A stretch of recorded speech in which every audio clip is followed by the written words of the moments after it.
siku moja utafanikiwa. One day you will succeed. Nasema hivyo kwa sababu I say that because Mungu anampenda kila mmoja. God loves everyone. Kwa hiyo so usijali. Don't worry.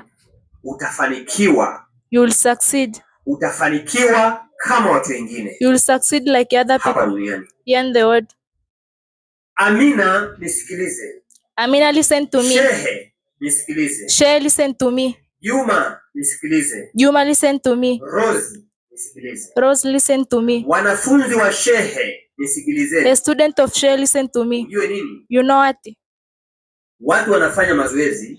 People are making practice, so usipige kelele. Don't make noise. Usipige kelele. Don't make noise. Kwa nini? Kwa sababu. Why? Because unawachanganya. You confuse them. Kwa hiyo, so hakikisha kwamba make sure that unabakia kimya. You be silent. Kwa sababu hiyo ni tabia mbaya. Because that is bad behavior. Hembu kuwa serious. Just be serious. Kumbuka kwamba remember that sasa hivi wewe umekuwa. Now you mature. You are mature. Na zamani.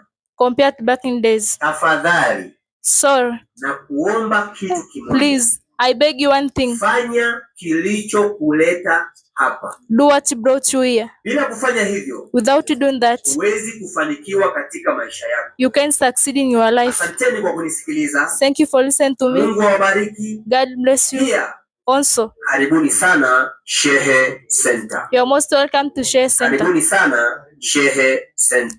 You are most welcome to Shehe Center. Pigeni makofi udada. Pigeni makofi. Lakini tulia rafiki yangu. Sasa kwa nilichokiona hapa, mimi ndio nitachagua, alafu wapigiwe kura. Wapigiwe nini? Kwa sababu haiwezekani wewe unakuja hapa kila sehemu unakosea tu. Hapana. Kwa hiyo hapo nahitaji watu 1 2 3 4 5. Lazima uondoke na hela. I'm serious. Lazima uondoke na hela.